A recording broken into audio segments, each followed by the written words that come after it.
Y'all, what's good? What's happening, everybody? I appreciate you checking in. You in the Raider War Room, you got us. We're on a Tuesday. We weren't able to hit you guys on Sunday, but that was Super Bowl. But that's what we're going to be talking about today. We're going to recap that Super Bowl a little bit, just kind of break down just how much that Eagles team embarrassed the hell out of the Chiefs and enjoyed every part of it on Sunday. Going to talk about a little bit. Obviously, word dropped over the weekend that Aaron Rodgers and the Jets are going to part ways. A lot of people are talking about how he might want to move west. We're in the potentially in the market for a veteran quarterback, so we'll talk about that. But also news dropped. Also news dropped that the Titans are now fielding phone calls to potentially move off that number one spot. And so we'll definitely we'll talk about that. But appreciate everybody checking in with us, just popping in. I'm going to get to the chat here in just a second. But Chris, man, how was the weekend? How was the Super Bowl? I think you said you're going to watch it with your pops probably. How was it, brother? Yeah, man, I actually just stayed home, man. It was a little cold, man. So but it was good though. I had fun watching it. It was good. I thought it was gonna be a good game, but it was kind of good to see Travis Kelce, out there pouting and everything, man. But I really enjoyed the halftime show. So overall, man, I had a good weekend, man. I think that's what the crazy part was, right? If you look at Travis Kelce's demeanor through the entire game, I loved it. But it looked like he was just right from the start. It was almost like he was checked out. I'm over it. Basically, like just the body language told me that he's like, it was basically second quarter. Yeah, we done. But it ain't and they booed his they booed his boo thing, man. The boo thing got booed. He wasn't feeling it, man. They did that dirty. Look, love it or hate it, like that's just crazy. That was crazy. I mean, that entire stadium just let her know kind of what side they were on, which sucked. But it is what it is. That's what happens. You're in the limelight. You gotta take it how you give it. And I hit my parlay. So you already know. I'm happy about that too. Yeah, you did. By half a yard. By half a yard. It was crazy. I had to hit that last one just to break even. I placed like damn near 6 bets and I hit one to break my ass even, man. That was crazy. But Severe, man, how you feeling? How was the weekend? How was the Super Bowl? Super Bowl was good, man. To be honest with you, I didn't watch much of it, man. I did not watch much of it. I would check in, check out. You and Travis Kelce both, apparently. Yeah, man, exactly. Man, it's like the entire Chiefs offensive line. It's like they was on they was on vacay, man. But I checked in and checked out, man. I really didn't care about the game. I just I was hoping the Chiefs would lose. I expected them to win. I don't want to hear them fawn over Patrick Mahomes the entire time. I saw them getting blown out. I was like, ooh. Like maybe I should start watching. And they're like, know what? I don't want to jinx it. I ain't been watching it. I ain't gonna jinx it. I'm gonna come in for this halftime show, watch this, and then as soon as the game start back up, I don't want no Atlanta, Patriots situation going on. Right. So I stayed away from the game. I would check in every so often, but for the most part, I wasn't even watching it. I think that was the tough part. Is as much as the Eagles were kind of running away with it, you kind of just felt like, okay, Chiefs ain't moving the ball, right? And the Chiefs ain't moving. The Eagles are moving the ball. They're winning the game. Kind of the way I thought that they could have won, right? Where Saquon Barkley was just body shots, just body blows, getting the 4 yards, the 5 yards, the 6 yards. Never had that long breakaway run, but enough to get them kind of ahead of the chains.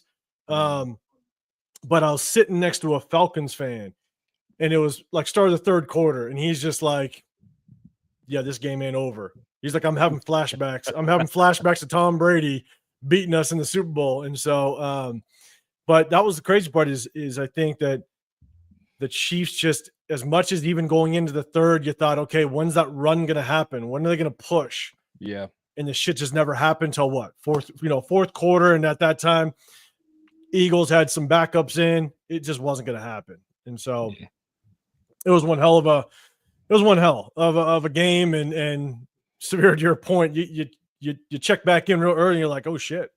17-0. Oh shit. 24-0. Like how the hell did that happen? Exactly. But there's actually, there's definitely a bunch of topics we're going to talk about. But one of the things is I went back and I watched the film because one of the things is the Eagles beat the Chiefs so bad. Yeah. I wanted to watch the film. I wanted to see what did Vic Fangio, the defensive coordinator for the Eagles, what did he do to completely shut down Mahomes? Because one, Mahomes looked very confused. Obviously he was pressured all day long. The front four was getting to him. But was there anything on the back end coverage wise that kind of confused Mahomes? And I think I found something that I never saw to Patrick Graham. So, you learn from each other in the league. You learn from other defensive coordinators. You learn from other coaching schemes. And hopefully this is something that Patrick Graham can kind of put in his arsenal to potentially mess with Patrick Mahomes, because I definitely like it. But it's only 3 plays. We're definitely going to jump into it and break it down a little bit. I definitely want to see what the chat has to say, but let's get in with the chat. Manny Dumlab, what's happening? I appreciate you checking in. Raider Ryan in the building. What's good? Donnie, what's happening? Appreciate you pulling up. Daddy 707, good seeing you. Sacktown, what's good? What is good, man? Lord Rachitas in the building. What's happening? Appreciate you. Dre, it's good seeing you, man. And Myra, I saw your comment down below. It's already happening. You already said it. I like it. It's but I think once again, if any of you in the chat, if you guys are in the Vegas area, the weekend of the 22nd, we're going to be in the area.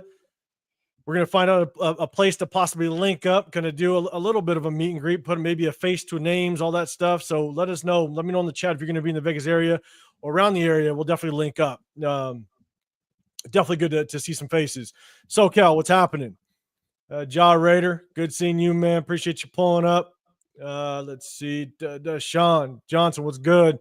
Salute everyone. Las Vegas Raiders dropped their 2025 official brand new coaching staff a little while ago. I did see it. It's probably something we'll check back in on Sunday, to be honest with you. But yes, I did see they dropped the official coaching staff. What's happening, Jeff? Appreciate you. Good seeing you in here. Me as well in the building. My too. Good seeing you popping through. Miguel in the building as well. Appreciate you pulling up. Jonathan Studios. What's happening? Man, got people rolling through quick. Steve, what's good? What's good? East Coast, Gridiron. What's up, man? We're gonna talk a little bit of a game film, couple plays on the defensive side. I definitely want to break down a little bit. Scott, what's happening? Appreciate you pulling up. Raiders for Chris, man. I think you are gonna be. You're in this area on the 23rd, Sunday the 23rd, man. I'm gonna hit you up. We're all gonna link up. Chris will be in town. Severe's trying to get into town. We're gonna make this happen. Jack Cannon, what's good, man? Ryu in the building as well. Cool. Just want to say what's up to everybody. Appreciate everybody rocking with us. Hey, Myra G, if you can drop our links for Ryu. I do. Yeah. Ryu and Ken. Okay, Yeah. He likes both characters. Ken was weak. But shit. But real quick, with some of them, man, it's like, Ryu, yes, you're saying takeaway trenches are still king, 100%. You've heard it on this channel. I know we've said it. I know I've said it a lot. You got to build the trenches. I'm a big build the trenches guy. Definitely want to see us build the trenches a little bit more and definitely protect the quarterback, but also open up those running lanes. So Cal, you're saying it was all crickets from the Queefs fans yesterday. Yeah, on the Raiders lives. Yeah, they disappeared real quick. And Myra G, I'll bring it up. Chiefs ate boneless wings. The whole plane right home. Yes, they did. 100%. Me, you're saying glad the Chiefs lost. Yeah, I'm hating. I'm part of the Players Haters Club.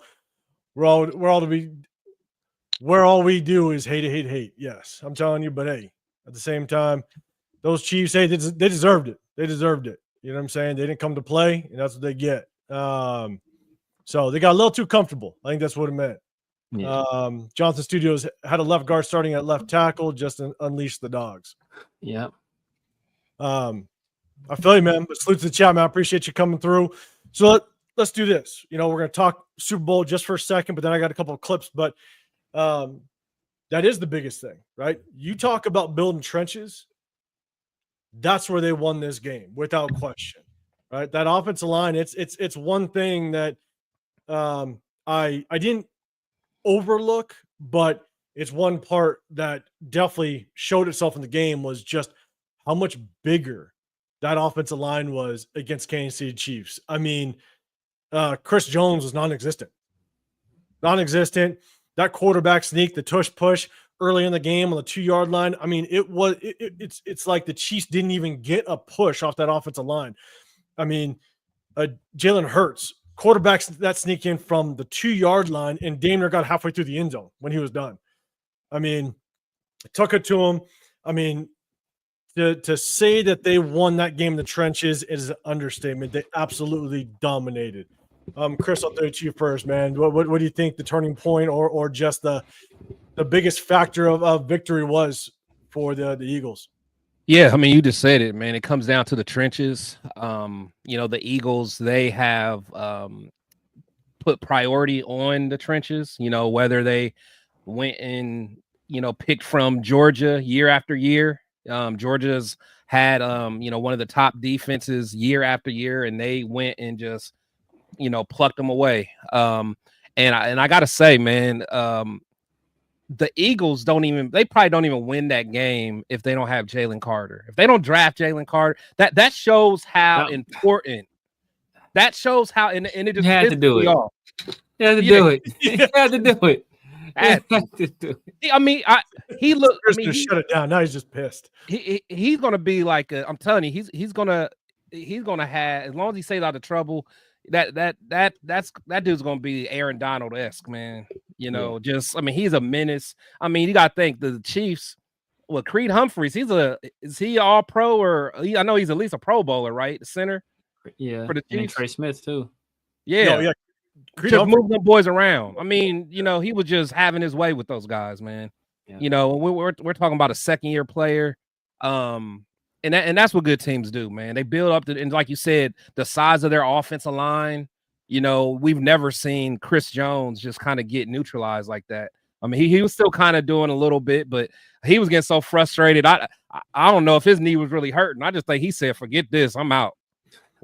When towards the end of the game, he was just like, "I'm out, man." So I don't know, but it was all about the trenches, and the Eagles. It was a masterful. It was masterful to watch.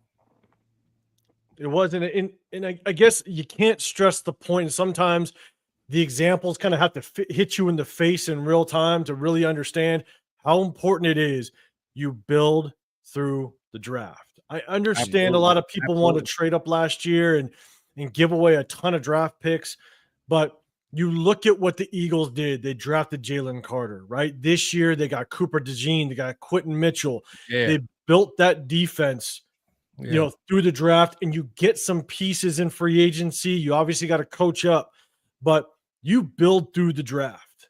You know what I'm saying? And that's what the good teams do. And obviously got to give credit to the Chiefs, right? That's how the Chiefs have found consistent success year over year over year, because they can let top tier guys go, draft talent, coach them up, but they draft the right guys to fit their system and they coach them. And so, building through the draft is a massive, massive part of finding consistent success, throughout the league. So, Severe, man, question over to you.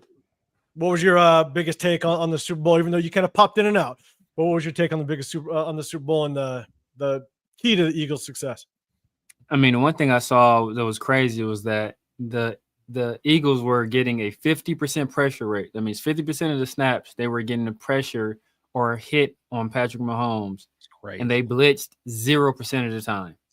No blitzes at all. That's how you beat them. That's how you beat. And so when you're able to generate that kind of pressure with your front four, just your front four, you can do all kind of crazy stuff in the secondary and in the back end. Pause. You can do all kind of crazy stuff back there. All kind of crazy. Look, you can go out. So make a joke. I'm not gonna do it. Chris knows what I'm talking about. I'm not gonna do it. But you can do all kind of crazy stuff back there, right? And you get real creative, man. Like you talking about coverages. As many colors as there are in the rainbow, as many coverages as you can run. That's how many coverages you can run, man. Like red, orange, yellow, green, blue. indigo and violet. You can do all You being of a it. rebel, man. You being a All rebel, of it. man. You can do all of it, man. So it's and so that's the important thing, right? We need to get to a level where we can do that, and we had an opportunity to take one of those guys, and probably the best player on that defensive line. Probably the best player on it. We had an opportunity to take that guy, and we passed on him. And just like that's the difference between teams that draft well and teams that don't. When you have your shots and you have opportunity, sometimes it's just taking obviously the best player there. Not trying to reinvent the wheel, not trying to try to reconfigure things and do like the best player on the board, the best player on the draft is there for you to take. Sometimes you just got to take them. You just got to take them.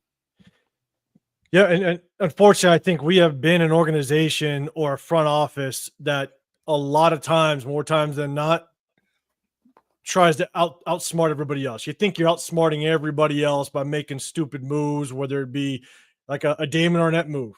A Damon Arnett move told me that you're just thinking you're smarter than everybody else. And I'm going to grab this guy because no one knows. And I'm like, no. What you just showed is that you took a chance way too goddamn early and you could have picked somebody else and maybe got him in the second. Exactly. You read the board wrong. You know what I'm saying? And so I think that's, to me, sometimes it's that obvious. You take the guy that is warranted to be in that spot, Jalen Carter being one of them. And so, the draft is about value. That's what people don't understand. Like, even let's say we took Damon Arnett and he turned out to be an all-pro. Great. But let's say you still could have got another guy in the first round, another guy in the second round, and still got him in the third round. That way you get two other good players plus that player in the third round. It's like you have to understand the value of it. And, it's the Raiders has been raidering, man. Hopefully Spytek comes in to do something better, but we'll see. And I know we kind of talked about it before, but I think a good example of that is how we did with Trayvon Moorick. Because a lot of us was like, hey, I would have took him in the first round. Yeah. But somehow they knew that, hey, he may still be around in the second round. And we went ahead and got him. Now we messed up the Leatherwood pick. I think that was the year we got Leatherwood. Yes. Yeah. So we messed it up, man. We Raiders being Raiders. But yeah, I mean, it's all about the value, man. And we just continue to drop the bag, man. Yeah, and it's not to throw a quick flashback because I know we got a lot of stuff we're going to tap into, and but I don't know if you guys saw it. I distinctly remember because I want Trayvon married, but when we picked Alex Leatherwood and they panned to our war room, and you literally just saw I think there was 3 people in the screen, and you had them just sitting there, no excitement, no jumping up and down, nothing. I mean, you just knew that. Probably one person believed in that pick and everybody else just had to go with it. And so hopefully we can kind of get out of that mindset, get out of that just rotation of bad picks and build off of what we did last year. Build off of what Telesco did, because at the end of the day, he got us Brockbowers, JPJ, DJ Glaze. Let's build on it. And so, as we kind of get through this, we're going to jump into a couple plays. But guys, make sure you guys hit that like button, subscribe. I got Chris Protect the Show podcast. I got the Severe Raider. I'm 805 Raider, Real Talk Raider Nation. Make sure you hit that like button, subscribe, turn those notifications on. We hit you guys on Tuesdays, Sunday nights. We go live, and my guys, they go on as well during the week. So make sure you guys hit that notification bell as well. Definitely appreciate it. And so here's the thing. What we're going to do is there was a couple plays, again, because Fangio did just a damn good job shutting down Mahomes in that Chiefs offense. I kind of want to go look at the game and just see what he did. And there was basically a coverage that kind of stuck out to me. And so I'm going to pick up on the screen. And so I saw this throughout the entire game, is to where whenever the Chiefs basically played trips to one side, so you can call it trips, you can call it a 3-by-1, whatever you want to call it. But they would switch up the way that they defended this. And so you have a tight end here, you got a slot, you got a receiver. So you got trips to one side with the single receiver down the back end. And then you have a very basic cover 2. They drop to cover 4 at times, right? So we'll run it through, but they play this very traditionally, right? But one thing to keep in mind, they get pressure and they keep Mahomes in the box, but you can see they're in a very traditional cover 2. All right, corners got the flats. You got linebackers kind of going curl to flats, or hook to curls. You got safeties kind of reading their own seam routes. So they kept everything very basic. But one thing to keep in mind is it's trips, and Mahomes kind of stayed in the pocket. They dropped it very traditional. So Patrick Mahomes started to see the defense kind of stay in a traditional type base defense. Brandon Graham. Yeah. First game back. Yeah. LS, what's up, man? I see you in there. What's happening? And so you still have the same type of concept, right? So you have a 3-by-1, so but this is more of a bunch set. All right. So you got the tight end down here with 2 receivers, a single receiver on the backside. But what happens here is you look at Cooper DeJean, and this was, I think, the deciding factor in this all game long when it came to the coverage. Now, mind you, I think Cooper DeJean was their 2nd-round draft pick, I think, or I think they either traded. I think it was a 2nd-round draft pick. Yeah. But rookie, and probably was the deciding factor all day. And so what I started to notice is anytime Patrick Mahomes would get forced out of the pocket, so Mahomes starts to force out of the pocket to a boundary, Cooper DeJean would always drop. He'd drop, and what I used to call this, and what I know some DCs used to call this, is kind of a rail technique, where you basically establish a rail against the sideline. And what that does is, and you look, Cooper DeJean now drops. Instead of sitting in a standard coverage where he's dropping hook to curl or what have you, he actually would drop into coverage, and he would look inside. He'd look for anything coming inside. And basically what this does is this corner now knows if Mahomes wants to get there, he's got to put some air under it. So this corner knows I got plenty of time to jump on it. Cooper DeJean also knows he has a guy underneath. But I think they switched really well throughout the entire game from a traditional cover 2 to all of a sudden playing this kind of rail technique where Cooper DeJean got to play around a little bit.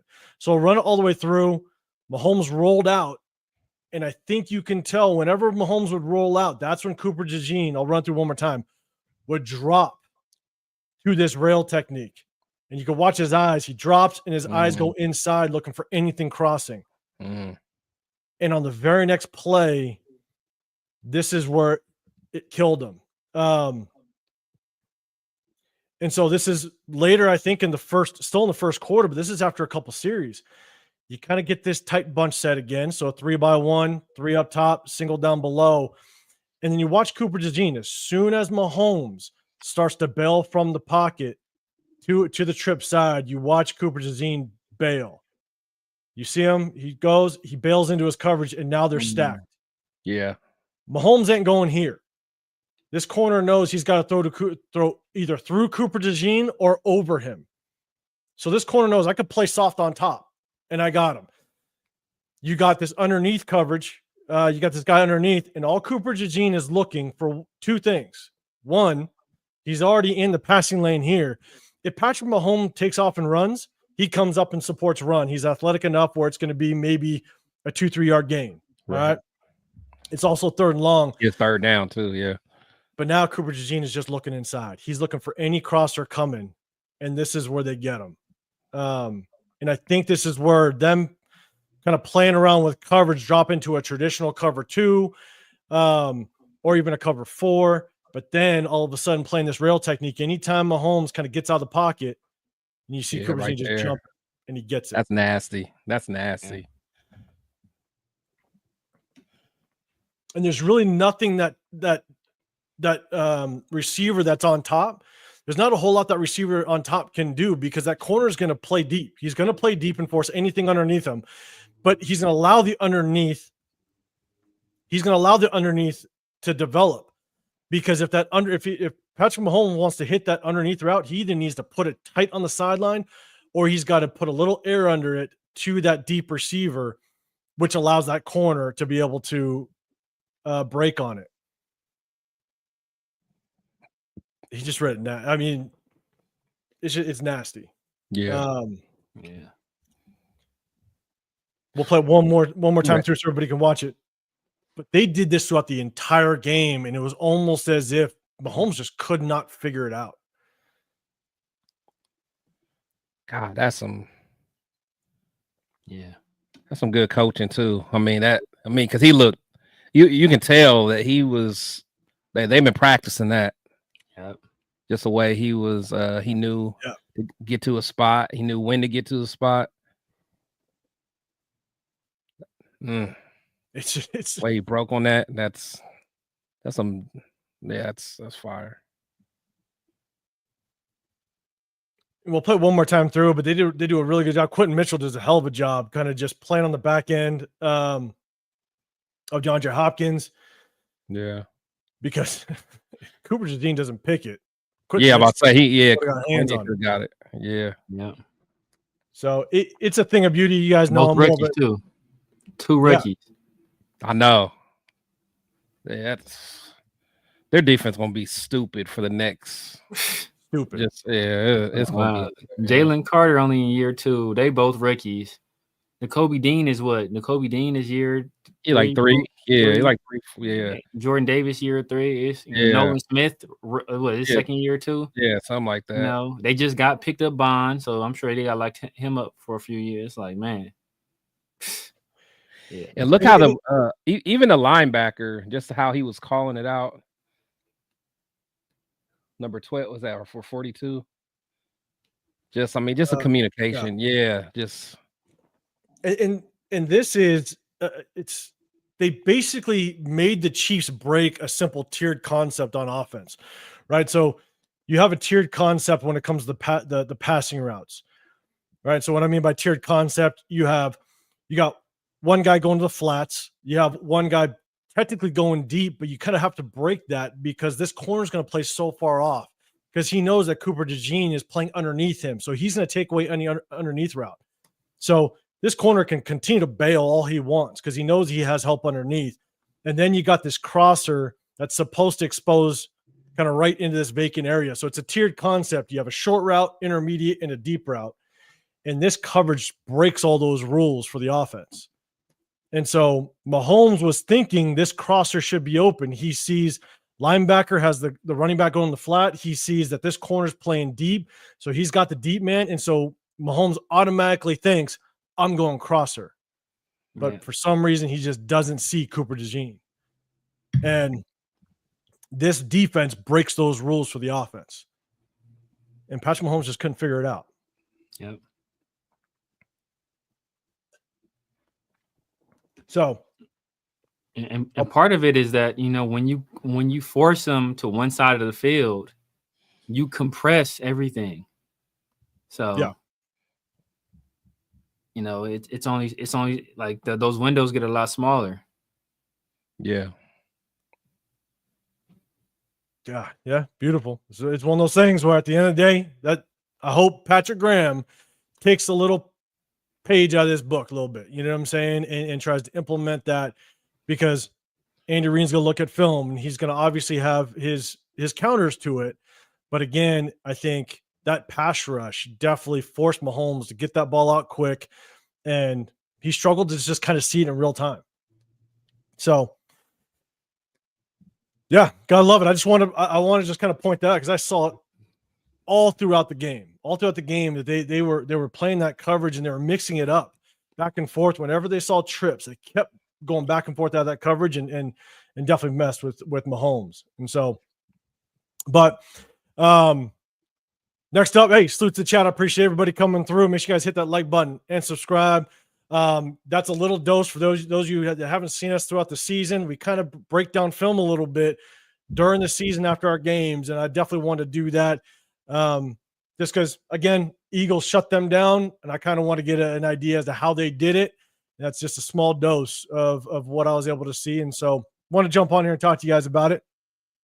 But one of the things we want to do, and we started last time, but we're gonna rock it again. Let's see. Going back. Let's have fun with it. And all right. Little bit of a segment. Let's go. Who did it better as a Raider? Let's have fun with it. Let's see what type of knowledge the chat has. Remember, chat, I'm going to bring this up. You give the answers in the chat. I'll bring it up. I'll only give you about 30 seconds. It's not going to be long enough for you guys to jump on your smart devices and try to figure it out. Okay. We're going to make this rock. So let's have fun because we're going to do this. And then towards the tail end of the live, we're going to do our start them, bench them, cut them as well. And so, all right. So most passing touchdowns. And just so you know, it's most passing touchdowns up to this point. And there's a reason why I say that. So who had most passing touchdowns as a Raider? All right. Obviously, with Aiden O'Connell, it's up to this point. But who had the most passing touchdowns? We got Jamarcus Russell as a Raider. We have Campbell and we have Aiden O'Connell. Let's go, Chad. Who we got? I'm gonna say AOC actually. Yeah, because the obvious answer will be Jason Campbell. But he was only played 1 year. He didn't even play the full year. I was about to say he had like a year and a half, I think. Yeah. I'm gonna go Aiden. I'm gonna go Aiden. Yeah, that's what I'm rocking. Y'all's got AOC. Jack, you got Campbell. I'm gonna go Aiden. Because Campbell's year, I feel like that was more of a McFadden and McFadden year. Yeah, that McFadden went nuts. So McFadden was stepping on necks. Yeah. On necks. And let's go. Then he got hurt. Let's got AOC. The skinniest calves in the history of the NFL. Right. Yeah, I'm gonna go AOC. I'm gonna go AOC. I'm gonna go Aiden. AOC. Let's see. We got Campbell, wrote the longest run. Campbell was low key. He was low key a game manager though, but he did it well. Yeah, he did. All right. So some of you guys know what you got going on. All right. Look at Jamarcus. I didn't think Jamarcus was that close. It's a shame that Jamarcus is that close. Like, right? But that was like 3 years though, or something. What happened? Wasn't that like 3 years? Jamarcus? How long did he start for us? 2 years? No, he started. I want to think 1 year. I thought. No, I think he at least got 2. I think. Did he get a full 2? I don't know. I think he got at least a full 2. Yeah, I'm gonna say at least a full 2. Yeah, because Al wanted to give him all the chances he could. Now yeah, because a lot of us wanted Bruce to come in or even Josh McCown. We wanted anybody at that point. Man. Or Dante. Remember Dante Culpepper played that year too. Yeah, we wanted anybody. Yeah, I don't know if it was a full. Wasn't Garcia there too? Garcia was there. Garcia was, yeah. Garcia was there too. Yeah, man. This is. But Aiden hasn't had a bunch of starts either though. So yeah. That's terrible. Yeah, this is pretty sad state of affairs. It's rough. All right, then we're gonna go to the next one. Hold on, bring it up. We're gonna hit the next one. All right. Oh, I guess I got to share the screen. That makes sense. Let's go. Bam. All right. Longest single rushing play. Okay. All right. Longest single rushing play. So left to right, we got Bo Jackson, Kenny King. We got our boy. We got Chris's boy, JJ. Longest single rushing play as a Raider. I gotta go. Is it Bo? Does Bo have I thought Bo had a 99.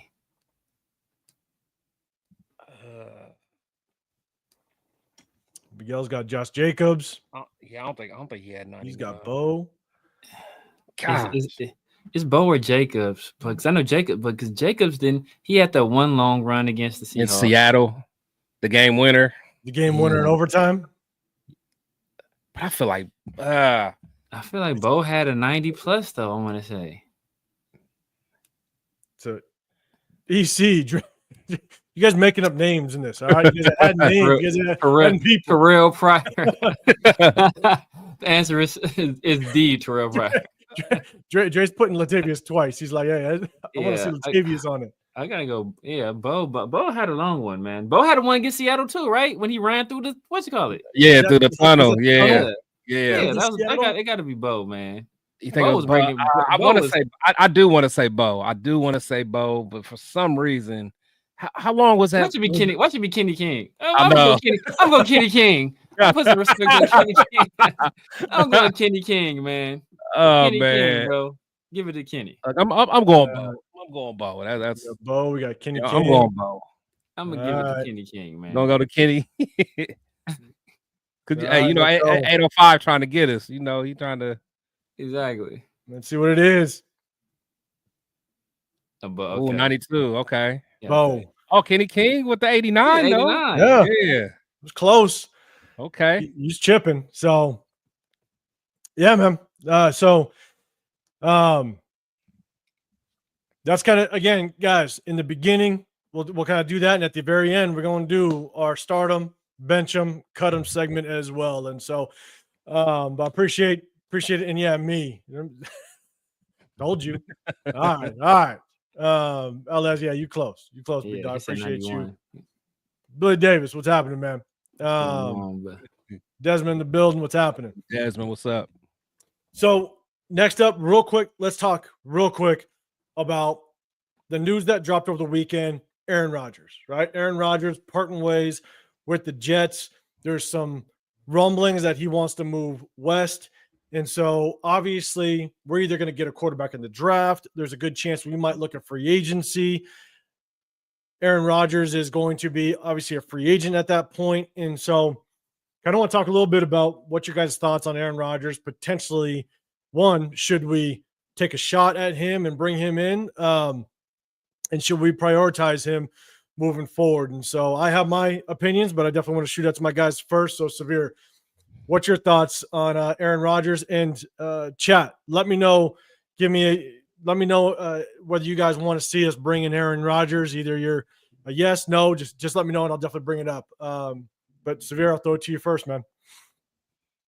For the most part, I'm good on Aaron Rodgers. I mean, he's not a great leader, not a great locker room guy, has never really had, a great relationship with ownership or with front offices. There's always seems to be tension there. He usually wants a bunch of money. Maybe now, I'm sure his asking price will drop tremendously from what he was making just past year. But, only way I would even consider it is if he was like on a veteran minimum contract. That's the only way I'm considering it. Like, hey, you want to come over here and play for a year on a vet minimum? I'll consider it. I'll think about it. But other than that, I'm not touching Aaron Rodgers, man. I think he's pretty washed at this point. If he's not washed, he's like heavily rinsed off at this. Like, he's a good scrubbing. He's a good scrubbing. Like he's sitting in the dishwasher right now, like just waiting for somebody to turn that thing on. So, I'm really cool on, like I said, the only way I'll even consider it is if they have another plan at quarterback, or they have a guy in the later rounds that they really have the eye on, and they don't want to throw him to the wolves immediately. They want to kind of build up the offensive line or something first without having them take a beating in his first year. But I'm pretty good on Aaron Rodgers, though. Yeah, I'm with you, man. I'll give my take, but Chris, I'll throw it to you. In just a second, you got me saying keep Rodgers out of Vegas. Desmond, you're saying leave him where he's at. Miguel, you're saying negative, dude, not a leader. Good comment, Dre. Where's Mike Singletary when you need him? Don't want him. Can't play with him. 100%, man. We all remember that. Tom wants a guy who can read that defense. It's Aaron. Okay, so Ernest, I think you're saying you're with him. Aaron Rodgers is a prima donna. Yeah. Let's see. We got Tyler saying no on Rodgers. Would be going the wrong direction. SoCal, Rodgers is a cancer. Yaya in the building. What's happening? Appreciate you pulling up, man. No to A-Rod. Let's see. Yeah, I got a lot of no's. LS, I wouldn't let A-Rod come in if you offered to clean. Hey, man, that towel, that towel was already clean, man. That towel was already. Yeah, man. That towel was clean already, man. I don't need A-Rod messing up that towel. Hey, he know what he's doing with that towel. We don't need A-Rod messing that up. Yeah, hey, salute to LS with the sweet feet reference, man. It's got to happen one time. I appreciate you bringing it up. But yeah, Severe, man, or Chris, thoughts on A-Rod? What's your thoughts? Yeah, man. There's no way. For one, as everyone's already said, the guy is not a leader. It's far from it. I wouldn't even take him at the league minimum. Because one thing with Russell Wilson, I wanted to take him, for the minimum, but at least we know Russ is going to be a leader. So if something did happen and Russ had to, kind of mentor somebody and show him how to be a professional, Russ would do that. I don't see Aaron doing that. Aaron's not going to do it. And plus, once we start raidering and start losing, it's just gonna be a whole spectacle. I want no parts of that whatsoever. He probably won't even come to training camp. He'd be in some hole somewhere in the dark. I'm not fooling with him, man. Yeah, and so Ernie, you're saying, but does Chip want Rodgers, or does Chip and Rodgers match? I think that's my biggest concern with it.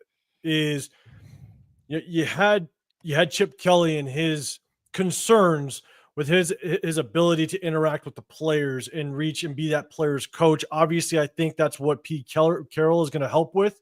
Yeah. But that was one of the bigger concerns with Chip Kelly when he was in the NFL with the Eagles, with the 49ers, was his ability to be able to reach out and communicate well with these players. I don't want that to be Chip Kelly's first experience back to the NFL dealing with Aaron Rodgers. Right. You know what I'm saying? It's like Chip Kelly needs to have the freedom to come in and design the offense the way he sees fit. Give him that opportunity, give him that chance. Aaron Rodgers is going to come in and say, this is how I do my shit. Yeah, this is how I do it. Yep. And it can't happen that way right now. Like, we're not in that position for it to be that way. Even though could Aaron Rodgers come in and potentially get us, 8 wins? Maybe. You know what I'm saying? But at the same time, that's not worth it to dismantling what is trying to brew right now, because I think he will definitely dismantle a lot. And I'll be honest, is I guess one of the things that I will add is this is Maxx Crosby's team. I think it's we're all know, and there's a chance that we're going to offer an extension. And if we do, this is Maxx Crosby's team.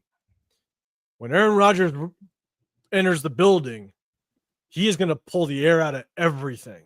Yep. And I think, that was probably, as you could agree or disagree to Derek Carr leaving the team, right?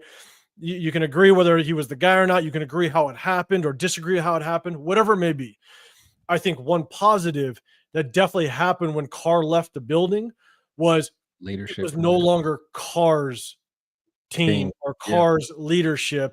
It now turned into the mentality of Maxx Crosby. That's probably one of the best things that happened with Carr leaving the locker room. And so I do not want that to change. I don't want Aaron Rodgers coming in and basically deflating this entire locker room and just changing the narrative just on him. And so that's why, to me, I'd much rather bring in, a free agent that maybe is less expensive, a true bridge, because also I don't want to pay Aaron Rodgers. Like, to your point, I don't want to pay him, probably $30 million that he's $35 million he's gonna be asking for.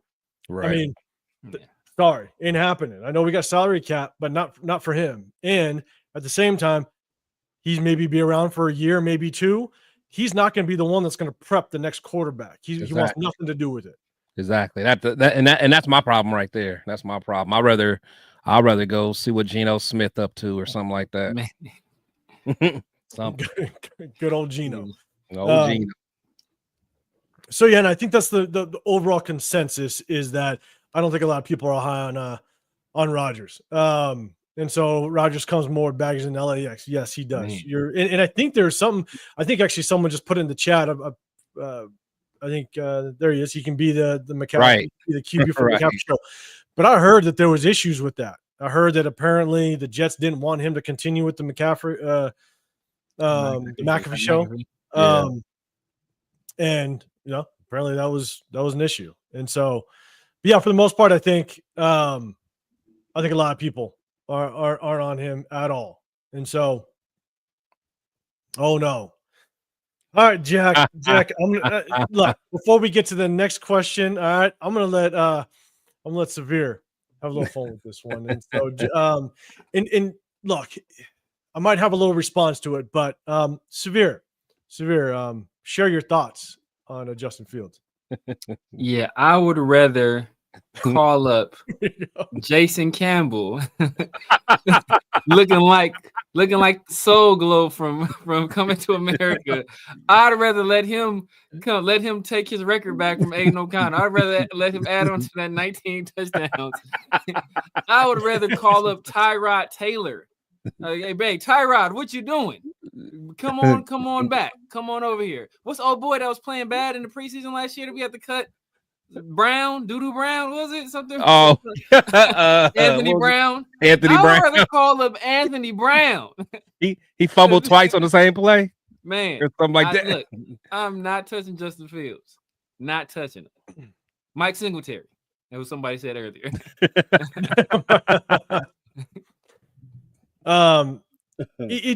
Here's what's really tough is, in my opinion, part of me thinks don't be surprised if it is like a Justin Fields. I'm already preparing myself because he checks a lot of the boxes, right? I mean, Severe, I'm not a big Justin Fields fan. I think he is he's the perfect example of a quarterback that's going to fail you on third down multiple times a game. I mean, he's so inaccurate when it's 3rd and 5. It's a simple out route to the sideline. He's going to overthrow it by 10 yards. I mean, that's just who he is. And I think he gets figured out by defenses fairly quickly as the season goes on. And look, even with the games that he had with the Steelers and they actually won, it wasn't like he was having great games.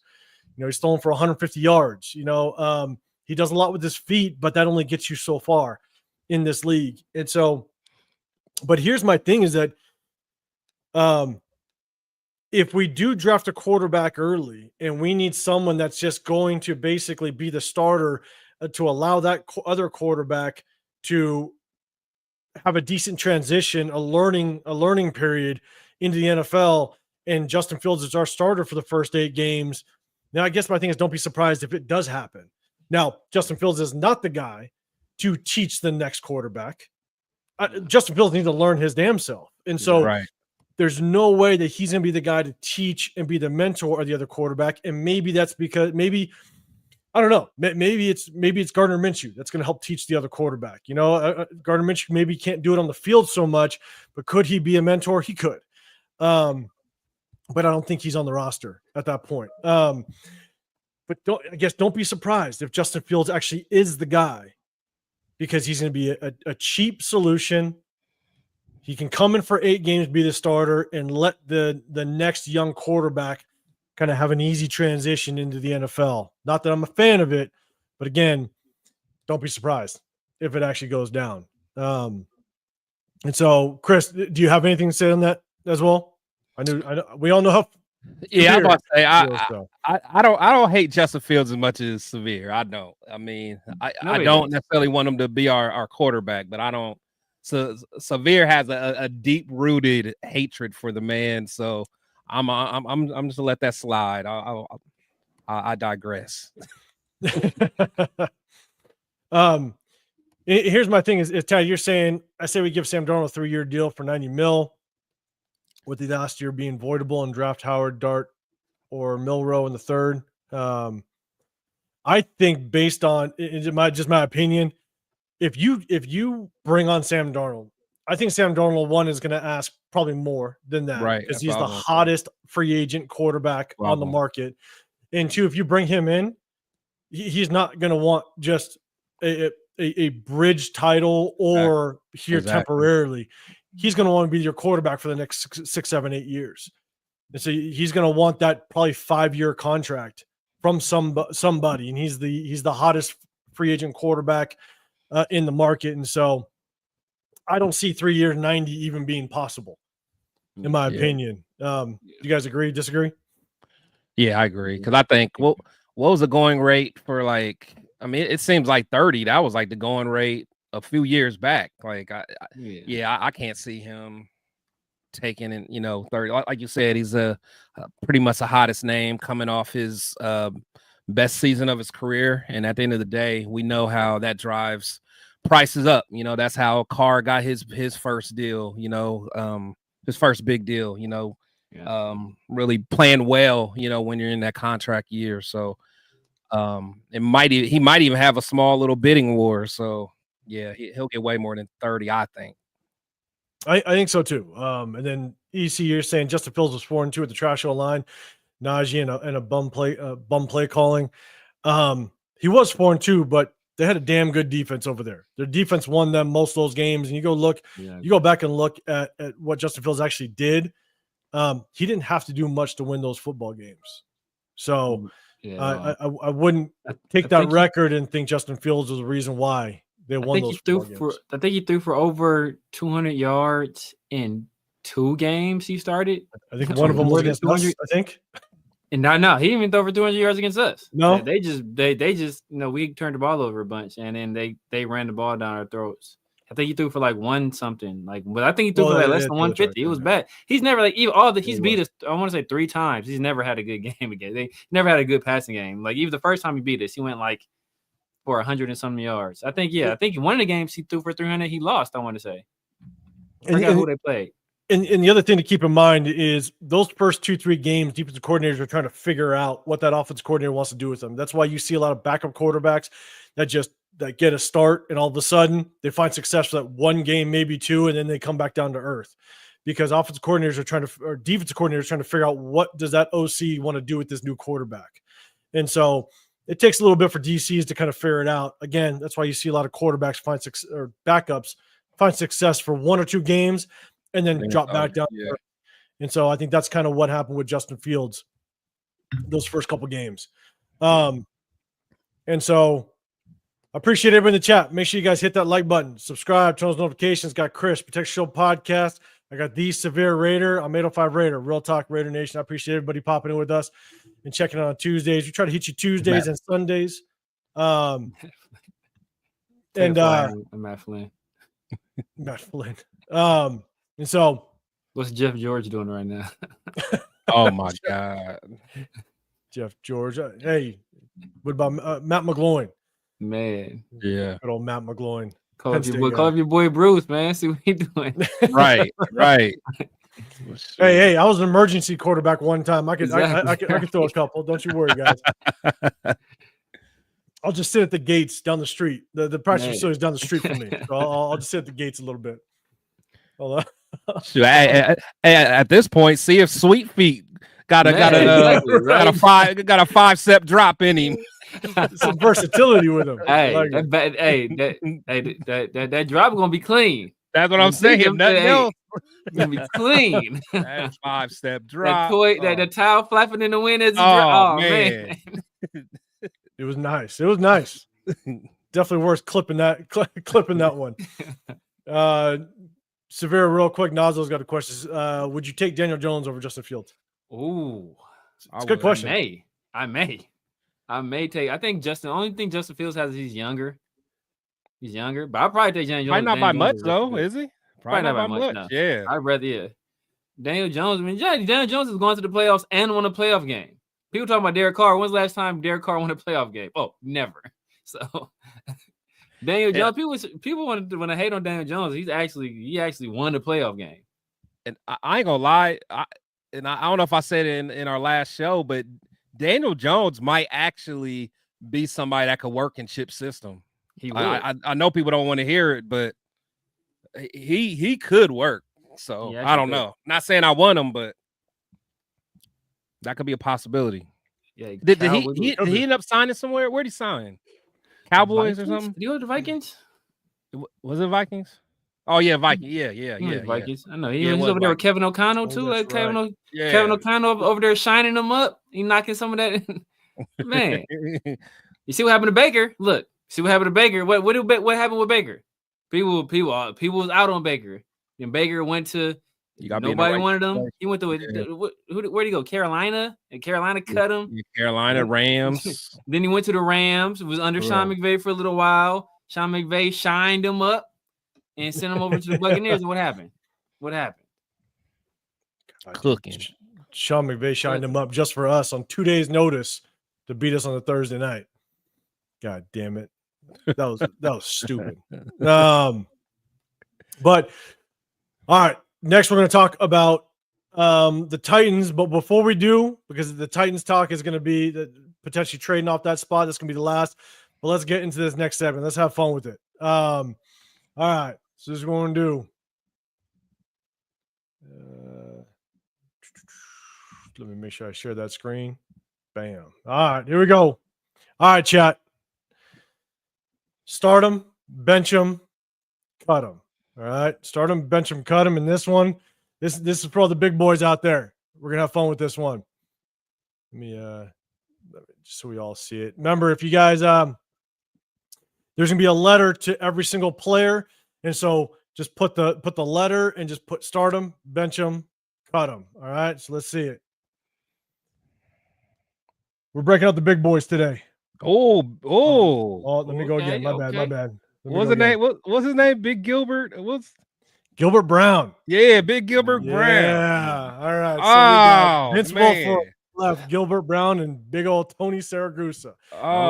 Big boys, man. Gilbert Brown, man. Hey, Gilbert was cold. He was cold. Dang, he was cold. Jason Downs needs some game show music. I'm with you. I might find something. Don't worry. I know for sure. I'm cutting Goose. Cutting Goose. Oh, I got to. Where he did the Gannon. I did the Gannon. That's why. That's why I want him. Yeah, that's why I want him. That's why I want him. Like, bro, hey. That's why I want you in the squad, bro. You ain't look. He was nasty. But I don't know. Every time I think about him, they ordered the code red, and he carried it out. He carried it out. He knew the assignment. He knew the assignment. Ellis is basically I believe he's going to start him. B, so Gilbert Brown's going to bench him, and C's going to cut him. I'm guessing that's what it is. Yeah. Fudge D, you saying C and A start? No, you can't start. Don't be cheating. Fudge, don't be cheating. C and A start. No, see, don't do that. Oh man, I think I'm gonna go ABC as well though. But I like Gilbert though. But Vince was cold. Okay. Gilbert Brown. Vince is, man. Come on, Vince is that dude. Gilbert Brown was nasty. He was nasty. He was crazy athletic. But for somebody that big, Wilfork was crazy athletic. Vince Wilfork was crazy athletic too. Yeah. Vince Wilfork from the U too, right? Didn't Vince Wilfork go to the U? Yeah, I think so. I think so. I don't know. Nazo saying start Gilbert Brown. I'm guessing bench. I can't Saragusa and cut Wilfork. I can't do that. Yeah, I couldn't Wilfork. Nah, but Wilfork got to be on the squad, man. Vince Wilfork was a stalwart on them defenses for years. Man, I think people forget how cold Goose was, man. Ghost was cold. Yeah, like he was, bro. He's like, look, him and Incognito probably the meanest. Oh yeah. The meanest dudes you ever seen, bro. Yeah, they had to be, bro. Like he was starting on the Ravens, bro. You know he had to be. Right. He had to be cold. Right. He had to be cold, bro. Yeah, come on. He had to be cold. Gilbert's a monster. I'm going man, it's hard to go. Yeah. I'm going ACB, man. Man. It's hard to get rid of Gilbert. But Gilbert, like, he won Krispy Kreme trip away from diabetes. You don't think all of them are? Come on. I know. Yeah, but Gilbert looks a whole different level, though, man. His uniform is stretched out. Yeah, look at He got a V-neck uniform. He got a V-neck. I can't breathe. I've never seen that before, bro. He got a V-neck. It's that neck roll. It's the neck roll that he's got on. All right? Yeah, he had an old school neck roll too. Don't downplay the neck roll. There ain't no neck roll, bro. Man. That's all. Kenny P. Goose wanted to fight my boy in high school for banging his girl. Hey, you don't know if you want to fuck with Goose. Yeah, that man. Yeah, Goose looked like he an Italian enforcer, bro. Like he an Italian enforcer for the mob, bro. Right. You just pay him in cannolis, so he good. He good. All right, Roger. I appreciate it. Look at A. All right, you're starting Wilfork, you're cutting Gilbert Brown, and you're benching Saragusa. All right, I appreciate you playing by the rules, big dog. Appreciate it. Saragusa gonna do what it takes, man. Jason flopped on Gannon. Yeah, he did. Yeah, see, everybody remembers. Yeah, that's the first thing that came in my mind. I'm like, I can't, man. I like that, man. Look, that's what I want on my squad, man. Yeah, I want somebody. Hey, people be mad at what's old boy from the Texas, Al Shazier. Hey, bro, I want that. Yeah. Hey, you know you come across. Hey, we gonna punch you. You gonna get an L. You gonna put a forearm shiver. Hey, I want all of that. You want old Bill Lambier? You want Bill? Man, You want Bill Lambier on the squad? For sure. Yeah. I want the hey, I want the Dominican Sue stepping on ankles when the ref. Hey, I ain't gonna lie. I'm mad at that. Yeah. So it's like, man. okay, so let's do this. Because everybody, man, is throwing it out there. Appreciate everybody playing along. All right, so Chris, what'd you say? What were you going with? I'm gonna do ABC. I'm gonna do ABC. You rocking ABC? Yeah. 805, what's happening, brother? ABC. ABC Severe, what do you got? I got ACB. ACB. So you're gonna start Wolf Pork, bench Saragusa, cut Gilbert Brown. Yeah, man. Yeah.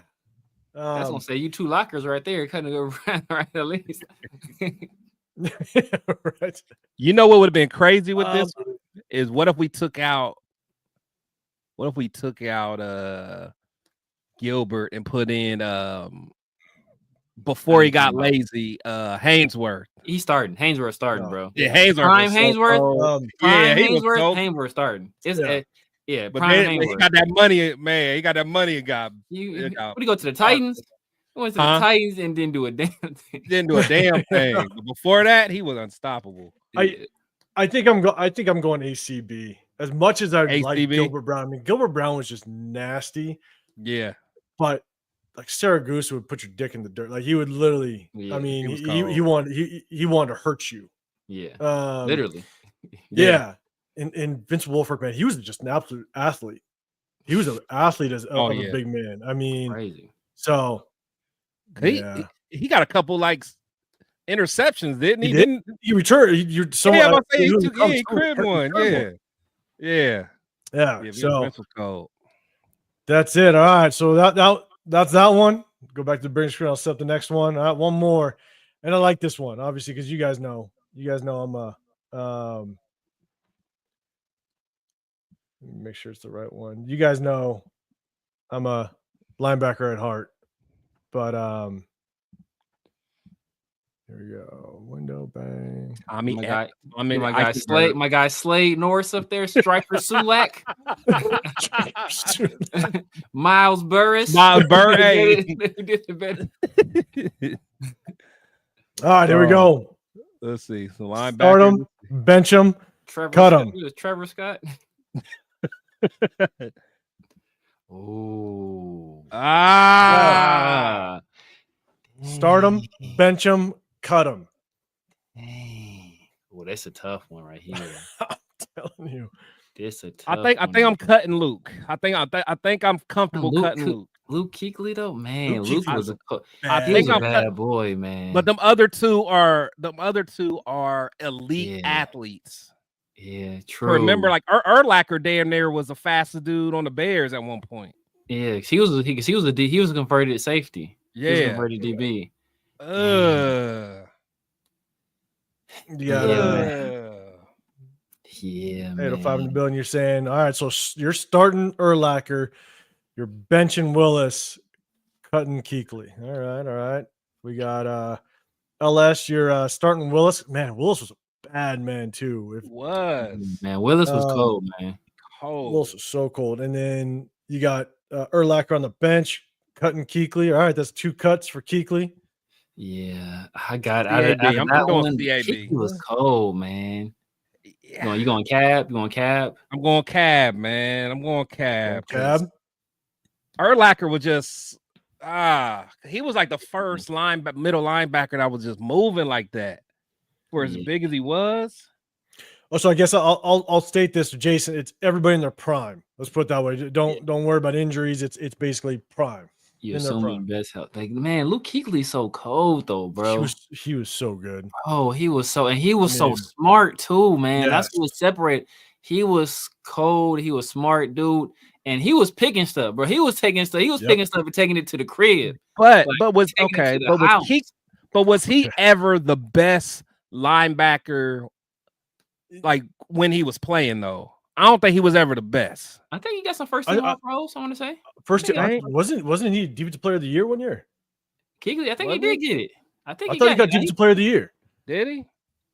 Luke Kuechly was cold, man. I think he did. I think he did get the Fish Player of the Year. I think he did. Did he? You know what? I'm keeping it static, man. I'm going ABC. I'm going ABC. Ooh. I'm going ABC. ABC. It's easiest one. That's crazy, bro. I mean, Urlacher was so cold, man. Urlacher was cold, but I never really, for some reason, I just never liked Urlacher. Like, even though I don't like the Niners, I always like Patrick Willis. I always like Patrick Willis and Navarro Bowman, but I didn't like the 49ers. Yeah, I like both of them, but I hated the Niners. But I just never liked Urlacher. But I always hated the Bears. I always hated the Bears and the Packers, though. So. I guess for me, Urlacher was damn good, but for some reason, every time, and I'd watch Urlacher, but every time I watched Kuechly, again, in their prime, and then Patrick Willis, like, they were just nasty. I don't know if it was because maybe Urlacher had just a little more help around him at times. I don't know, but every time I'd watch Luke Kuechly and Patrick Willis, those guys were just ball hawks. Right. Maybe I didn't watch him enough, man. Like, to me, as soon as I saw this, I automatically put him in cut. Automatically. And like, to me, it was a 2-player race. I mean, I'm probably going ABC for me. I think I might go ABC. Yeah. As much as it is, because if you look at I mean, I think what was Urlacher, like an 8-time Pro Bowler, something like that. But okay, Nazo, I appreciate you. Yeah, you're saying okay, 2014. Yeah, he was. We're talking about Luke. Yep. So he went 2013 in Rookie of the Year. He's five-time first team All Pro, and then second team All Pro 2016, and then he Pro Bowl 2013 to 2019. 5-time All Pro. That's Luke Kuechly. Shit. First team All Pro. Nah. First team All Pro 2000. Yeah, 2013. Also 13, 14, 15, 17, and 18. So yeah. And then second team 16 and 19. Yeah, I think Jonathan's down here. He's saying yeah. Luke Kuechly was a dog, man. Like, if you hear about people in Carolina talk about Luke Kuechly, man, he was even what's old boy that used to play for him? Dang. For who? Carolina? For Carolina. The other linebacker they had that was good. They got hurt, I want to say. Yeah. No, I know the one dark-skinned dude. I can't remember his name. The one that used to have he used to have all the tackles, if I remember. Thomas Davis. Yep. Thank you. Yeah. They be talking about Luke Kuechly. They talking about Luke Kuechly, bro. Like, he was something different. Yeah. I don't know, man. I mean, I ain't gonna lie. I don't believe it. Those accolades is crazy. I ain't gonna lie. Those accolades is crazy. I didn't know he had that on his jacket. I didn't know he retired had it on early his jacket. too. Yeah, he did. Him and Patrick Willis both retired early. So I'm saying, I just remember like how I felt watching Urlacher though. Like, I just remember just being like he was just like he just was different. Like, you didn't see nothing like that before him. I mean, I didn't. Yeah, he was crazy fast. He was. He reminds me kind of like when Julius Peppers came to the league. It was just like, it was just like something like that. You just like, man. I don't know. Urlacher was cold, man. I'm still going CAB. But I'm mad at the. I mean, 5-time All Pros is crazy. And Jack, you're saying where's Ray Lewis? There might be a Ray Lewis sighting at some point. Don't worry. I'll be making some decent combinations up here. But you can't even put nobody with Ray, man. I know that's the hard part. Yeah, like Mike. Yeah, Singletary. Yeah. But the thing is, like, but it's almost automatic. That's the hard part, right? You're not cutting Ray Lewis. You're never cutting Ray Lewis. No, you're not cutting Ray So Lewis. Not to put Junior off leadership alone in his prime. Oh, Junior Seau was too, though. That was a cold dude too. But like that. So my biggest thing, and this is actually this is one of the things that I remember, and this is probably why maybe Luke Kuechly just sticks out at me so much. Is, and Severe, you kind of touched on it, was just how much and how often. Now, all these guys were smart, but just how much and how often they would point out how smart Luke Kuechly was across the board, where he would be telling defenders what to do, making adjustments, sliding guys down, bumping guys out. Like, just the amount of just knowledge he had during the play, as well as pre-snap, it was pretty nasty. He was just a smart football player. You about to have me go look at some Kuechly highlights. I ain't cutting Patrick Willis got them Zamir White biceps, bro. I ain't cutting Patrick Willis, bro. He been in there curling. He can curl Urlacher right now. So, all right. Yeah, man. Hold on. What's Urlacher? What? Someone pull up Urlacher's accolades, man. See what Urlacher got. Ooh, we changed it. Look, so we're getting more starting Kuechly's over here. People are starting. Crazy to me, man. That is crazy to me. Silver Smoke, you got starting Urlacher, benching Willis, and then cutting. Yeah. All right. So Urlacher got some. Urlacher won Defensive Player of the Year 1 year, 2005. He was Defensive Rookie of the Year, and he was 4-time First Team All Pro, 1-time Second Team All Pro. All right. So, but he did that during the Ray Lewis days, though. Yeah, he did. That's different. Like who else was really a nice linebacker during Kuechly's days? Ray Lewis. Ray Lewis. Lewis was still Lewis was gone, wasn't he? Yeah, he wasn't this. Yeah, he was still playing, but he wasn't. I don't think he was like Ray Lewis. Yeah. Ray Lewis just left not that long ago. He was on the Super Bowl team with Flacco. That was right with Deion and him. Yeah. So yeah, I mean, Chris, honestly, just for the hell of it, go back and watch Kuechly highlights, dude. Like he's nasty. I mean, I knew he was good, but like me, I just I'll go back. I'll go back, but I think y'all. Urlacher was just so cold, man. I'm just. And shoot, I might have to go back and just watch a little bit more on Urlacher. To be dead honest. You got to, man. You got to. I'll go back and look a little more. Yeah, you got to. Yeah. I like Urlacher. I mean, Urlacher was like you said, he was a crazy athlete. He was hella fast, sideline to sideline dude. He's a dog cats. Like he was hit, man. Because it was him. Didn't they have another like was Lance Briggs? And him and Lance Briggs was there. Lance Briggs was outside. Yeah. I think they maybe had someone else. I think they had 3 pretty good backers. But Briggs was cold. Kuechly led the nation with 191 tackles, 102 total during the season. 191 tackles. 191. He was the defense. That's what he was. He was the whole defense. That's ridiculous. That's crazy. That's crazy. That's crazy. Yeah, that is crazy. Luke Kuechly was a dog, man. He left. There it was. But but Urlacher, he was returning punts in college, so yeah, Urlacher was an athlete, man. Oh, yeah, 100%. Yeah, because he was like a 4-4 guy, wasn't he? And you think about it, look, like his last year in the league, he was second team All Pro and a Pro Bowler. He just quit. He was a Pro Bowler every year of his career. Was he? He played 2002, 7 years. He was a Pro Bowler every year of his career. I felt like he got hurt. Like even the years he got hurt, didn't he get hurt like a few times in a row? I think it was all. All but his rookie year. So 2013 to his last year, 2019, he was All Pro, and he was All Pro. He was a Pro Bowler and an All Pro all those every year after his rookie year. He was an All Pro and a Pro Bowler. Oh, he got my respect. Then he got my respect. I didn't know he was out there like that. My bad, man. Yeah. I mean, you still getting cut, but hey, you got my you ain't making my squad. Hey, right, you ain't making the squad. You still ain't convinced me, but you're respect on the way out, though.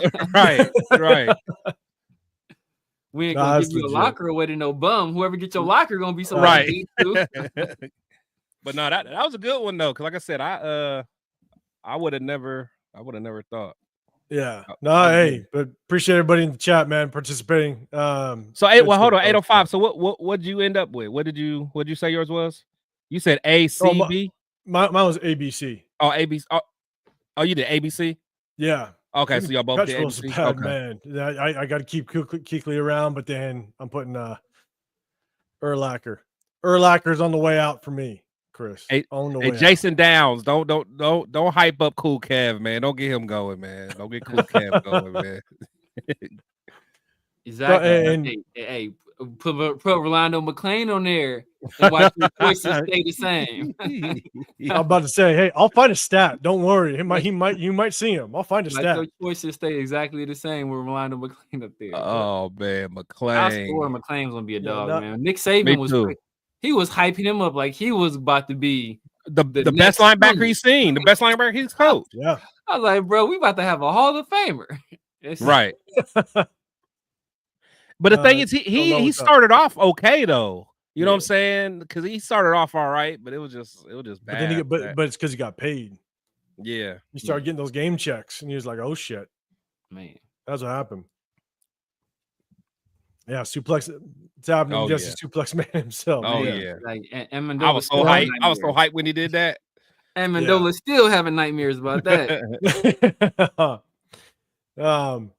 Yeah, man. So again, guys, for everybody that's in the chat, we try to do this. The first segment we did was basically who did best as a Raider, and then we do this one and have some fun with it. So appreciate everybody playing along and having fun with it.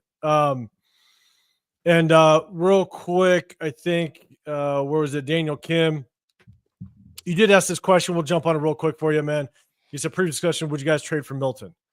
My quick answer is no. I wouldn't trade for Milton. I don't want to give up draft capital. I want to either get somebody in the draft, potentially get a veteran, but definitely target somebody in the draft. Chris, what's your thoughts on Milton?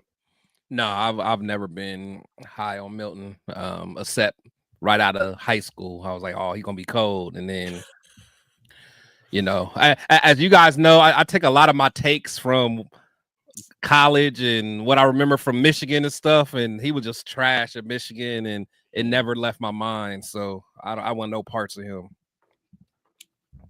Severe thoughts?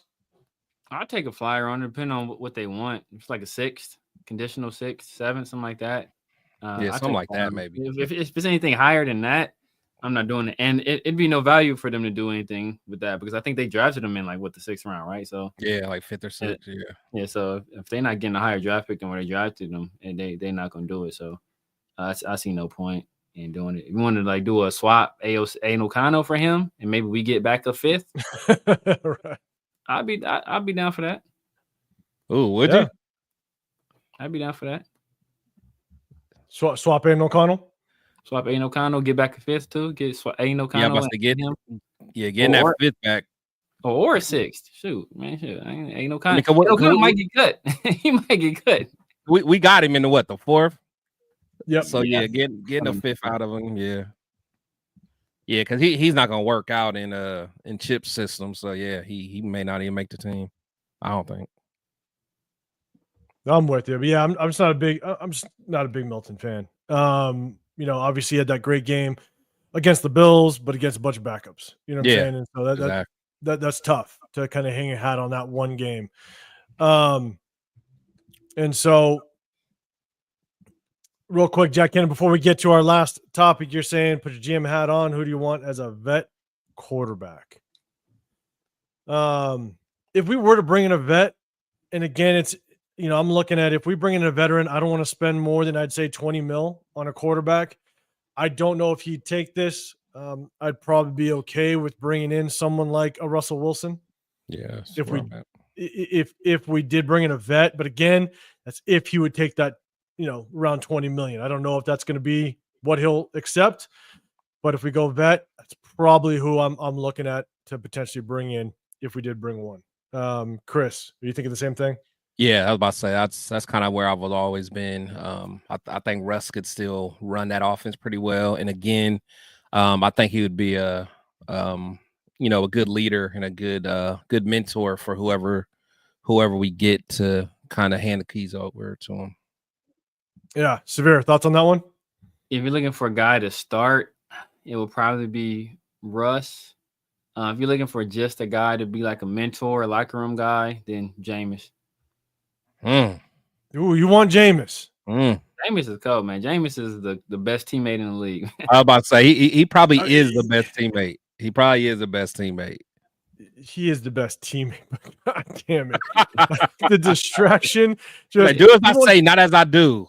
we wouldn't even know what's going on with man. our Raiders. It would just be he just dominates social media. Yeah, no. He's funny though. He's funny funny. as hell. So let's do this. Last one that we're going to talk about is basically the draft order, right? There's rumors, there's reports now that Tennessee is willing to move off of that number 1 draft pick. Now, here's the thing, and I'll just kind of throw this out there is that look, you have the number 1, so you're going to field every phone call to understand what people are willing to give up. And so the reports coming out basically saying they're looking to move off of it. Could be true, could be not. Guarantee you they will be fielding phone calls. But here's the one thing, Chad, I want to know, would you be willing to trade up to the number 1 spot?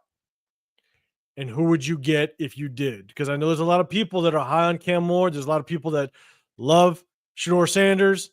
Let me know if you'd be willing to trade up to number 1 with Tennessee, and who would you get as we kind of go through this. And so what I'm going to do is I'm going to bring up kind of the draft order as we kind of talk through this, just so we know and get a good idea of what's behind us. And so Tennessee's at number 1.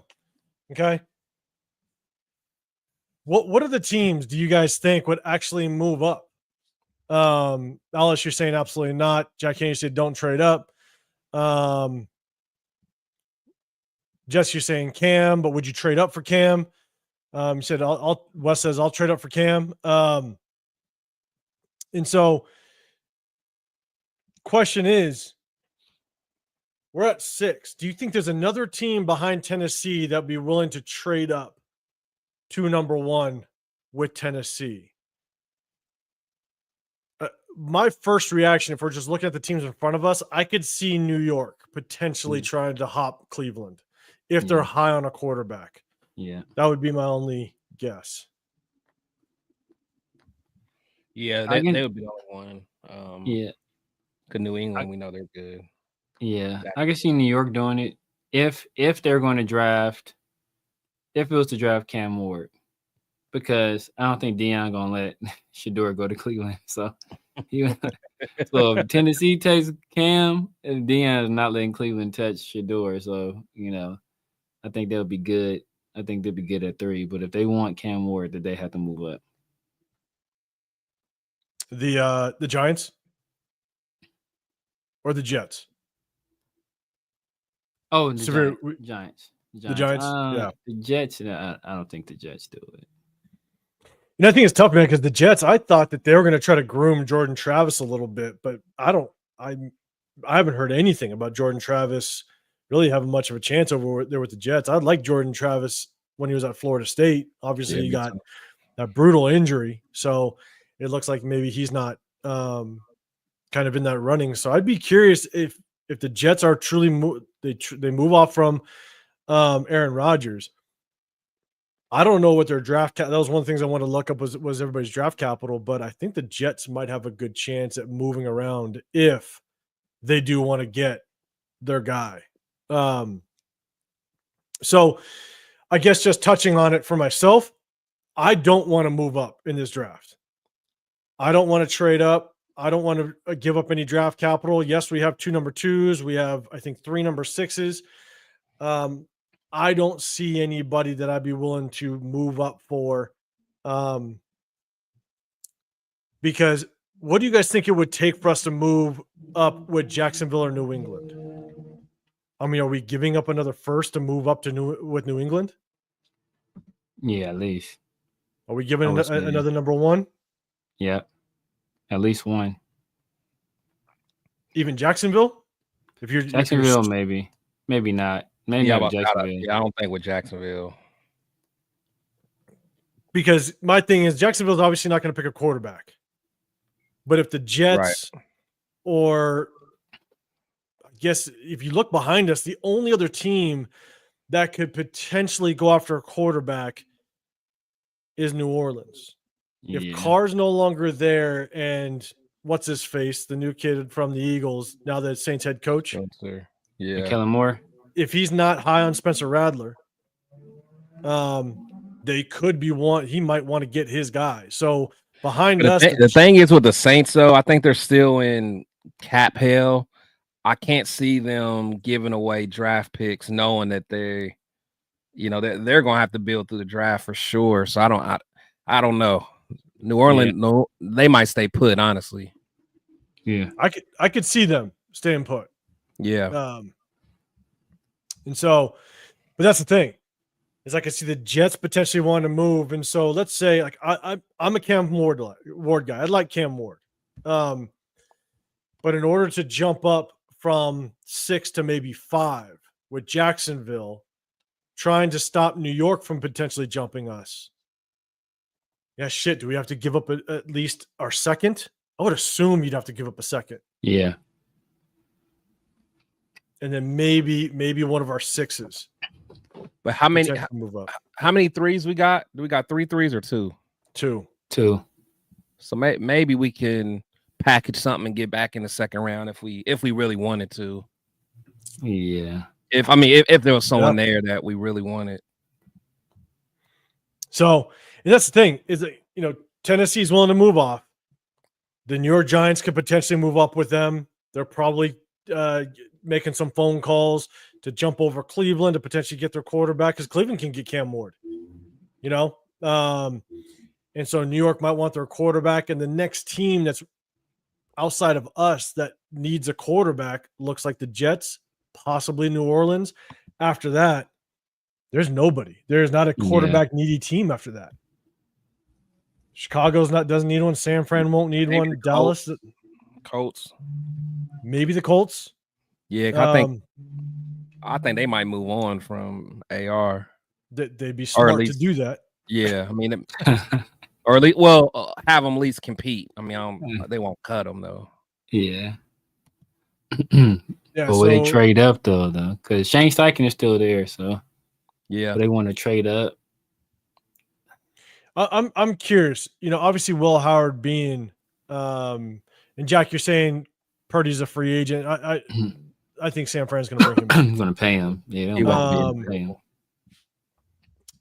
I don't know what his projection is as of right now, but Will Howard, obviously with the ties with Chip Kelly, where do you think he goes? Chris, do you have an idea? Do you think where Will Howard might go in the draft? I was thinking that he might fall like the 4th, but I haven't done enough research yet. Like originally, I would have said he would have been in the 4th, but I think just his showing in the playoffs, I could see a team feeling comfortable with them. But I will say, a lot of people think that Chip Kelly will go get him. It's not really like he was Chip Kelly's guy. He just so happened was there. Because didn't Will Howard transferred over to Ohio State? Yeah. That year. Yep. So, yes, I don't know. But I could see him probably being third round, 4th roundish. But then again, he's a big guy. If he shows well at the combine, he might be a guy that the media kind of hypes up if he, has some pretty decent measurables. I'm not sure how he'll run and arm strength and all that stuff. So it's kind of hard to say. Yeah, to me, I just thought he might have been a 4th round type of guy. But Silver Smoke, you're saying you heard today that 3 to 5 quarterbacks might go in the 1st round. That would be crazy if that actually happened. No way. Yeah, I don't see it happening. A 3 could potentially happen. Yeah, potentially. 3, I can see because Cam and Shador for sure. Maybe a team likes Jackson Dart or Milroe enough. To jump up. But I can't see no other quarterbacks going. For the life of me, I would not understand if someone goes that high on Milroe. I don't understand. I mean, he's Anthony Richardson 2.0 in my book. Yeah. He should have stayed another year in college. Yeah. That would have helped him a lot. Jens, you said the Raiders went 4 through. Why would you trade up? For me, I'd only trade up to literally number 5 if Cam Ward was still sitting there. Jaden Daniels is why. Yeah, if you get the right quarterback, you know. Yeah. And not saying that Cam is that, but Cam to me, Cam's special. So I guess it just depends on how you view Cam. Yeah. And Alex, you're saying Pittsburgh needs the quarterback. Yet they do. Yeah. They're down at number 21. That's gonna be expensive. That'll be expensive. That's gonna be very expensive. And they're not the type that give away draft capital like that at all. So no, and they do a hell of a job of drafting and coaching up their players. I think they kind of take pride in that. And so, yeah, no, I mean that's basically, rumor has it that I'll go back to the big board. Rumor has it that Tennessee is willing to field phone calls at the same time. Yeah, that makes sense. You're at number one. You're going to take phone calls. You're going to figure out what everybody is going to just funnel your way for draft capital. And with it being Tennessee, they might be in the same boat as us. They are very similar, same boat as us. They have a lot. They have a lot of needs at positions. And if they can stockpile a crap ton of picks, this is the beauty of being at number one. That's the beauty of being number one. You could trade back with the New York Giants, stockpile a shit ton of picks, and then trade back one more time and still stay inside the top 10. Or you can be the Raiders and win meaningless games. You know what? Never mind. What do I know? Just win, baby. Just win, baby. Exactly. Just win, baby. No, I'm with you. But hey, for you guys that are still in the chat, I appreciate you guys pulling up with us. Just so you guys know, weekend of the 22nd, my boy Chris is going to be in town. I'm already in the neighborhood. Severe's potentially going to try to make it in. I believe Sunday, the 23rd, we're going to try to figure out a spot for everybody to kind of link up and kind of just kind of link up and chop it up a little bit in person. If you guys are in the Vegas area or plan to be around the area, just hit in that comment section real quick. Let us know, because we're going to try to find a spot. There's the Commitment to Excellence dinner that's celebrating maxxcrosby. And so there's going to be a lot of Raider fans kind of in the building going to that dinner. I think Chris is going to attend that dinner. I know Leo's going to be in town. I think, is Myra G going to the dinner, or is she just going to be in town?